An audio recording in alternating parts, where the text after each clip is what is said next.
Hello all, how are you all today? I am very happy to be invited at this great event organized by the Center for Financial Inclusion at Action. My name is Getane Gobaze. I am a consultant working in partnership with a consulting firm called Master Key. We work on grassroots research on economic empowerment of women, youth employment, agriculture, climate, and related issues. We are based in Addis Ababa, Ethiopia, but we also work across Eastern Africa. Today, I'll be presenting my long time 2 decades, 3 decade observation, research on rural finance, specifically on saving at household level and women's empowerment. So I hope many of you know this microfinance movement, which started in early 1980s at Grameen, Bangladesh, led by Muhammad Yunus, who won the Nobel Prize in Peace for his key involvement in this movement. So Grameen Bank has been very innovative in their approach of enabling the poor to have access to small loans without presenting any formal collateral like house, land, which is normally required by the conventional banks. So instead of this conventional collateral, the group were to form group of 5 to 7 or 5 to 10 people typically, and they guarantee each other to take small loans. Small loans means $100, $150, $200,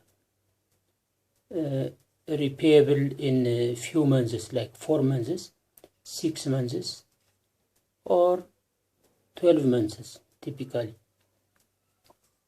These people engage in small activities like agriculture, crop, livestock, poultry, petty trading, and related activities. This has been adopted widely in many developing countries, and there are reports which really confirm that many households' livelihood have been improved. At least many or majority in this development managed to ensure consumption smoothing. Some have been able to grow from micro to small enterprises. Some actually opened new employment opportunity for other people also. And even there are reports of women empowerment in some cases. This was very, very, very attractive anti-poverty strategy, and in fact, donors, international NGOs, governments were very, very attracted to this kind of approach, and there was a push to invest billions of dollars into these movements. Many MFI's capacity have actually grown as a result of such support. At the same time, the fact that this microloan are repaid in full in many cases, and also the profit that can be generated from this new venture has also attracted profit-motivated firms. So those who want to make profit at the bottom of the pyramid has also been attracted. So you may remember the story in 1997, around 1997, in Mexico, a commercial microfinance institution which is called Compartamos, which has been charging more than 100% interest on credit, over-indebted many poor households. This has been highly debated globally. The same trend increased in many other countries as well. So typically in 2008, 2009, 2010, we have also learned the story in India, Andhra Pradesh, and other states, a situation which is called microfinance crisis globally. That is when very poor people in urban and rural areas were actually attracted to take loans from these commercial investors. So these households were taking not just one, but 2, 3, 4, even more loans, multiple loans from many institutions. Taking one loan from one institution and paying another loan which has been taken from another institution. So poor people, particularly women, have been overstressed.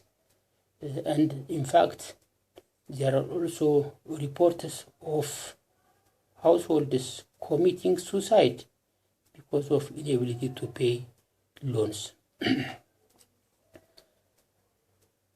So the actors, stakeholders, donors, governments, NGOs began to worry about this trend. An intervention with a social mission turning out to be a problem of development. So many began to worry whether this intervention is the right approach to anti-poverty interventions, whether it will be better to maybe spend that billions of dollars on other ventures like health, agriculture, education, and related activities. So in around early 2000, 2002, these interventions, these experts and some practitioners began to innovate new way of attacking poverty. In Bangladesh again, an NGO called BRAC, Bangladesh Rural Advancement Committee, proposed a step-by-step approach to support the poor. Instead of assuming that every poor is a potential entrepreneur, and instead of just directing loan credit to whoever is coming to the microfinance office, they proposed like a step-by-step approach. Step-by-step means first counseling, awareness creation, supporting the poor on how to plan their businesses, and also advising them over time on how to run this. This was very attractive, and in few months, like 15, 18 months, 24 months, many of these households graduated actually out of their poverty. At the same time, there was also a movement, maybe instead of just credit, we can also think of other versions of the service like saving and insurance. In particular, saving has begun to be adopted by many practitioners. So if poor people can accumulate their own saving, they can maybe start from their business from their own sources rather than looking for other external money. So many have begun to advocate on micro saving, especially for women. What happens is, in patriarchal societies where husbands are assumed to be the breadwinners and a decision maker within the household, they cannot welcome this proposition. If women generate any money, they claim that they should manage it. So instead of increasing the smooth relationship within the household, this trend started for a new challenge, particularly increased intimate partner violence has been observed in many occasions. Husbands who have been supporting the house, for example, for food purchase, for taking care of the child, now when he saw that the woman is getting some money, he withdrew his investment and make his wife responsible for all expenses. There are cases of even divorce in some cases. Even if there is no divorce, some has observed a situation which experts called divorce within marriage, where collaboration between husband and wife has actually deteriorated. So a new proposal is, in addition to educating on saving, we also need to do gender transformative approaches. So NGOs like CARE and Oxfam Novib have advocated on this. So the idea is to bring both men and women together to discuss on these established norms, traditional norms. It is not a must that only the husband should be a breadwinner. It is not a must that all household activities should be managed by wives. The men could also collaborate on, for example, taking care of the child and also other activities assumed to be women's activities. They call this a gender dialogue in case of CARE, and in case of Oxfam Novib, there is a program called Gender Action Learning System.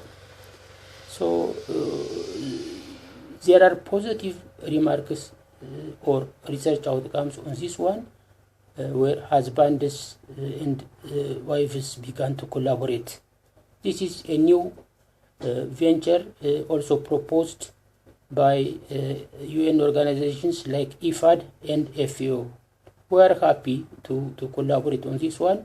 We will give all the details. We will give our contact list, email address, so we can collaborate, we can contact. Thank you very much for this opportunity.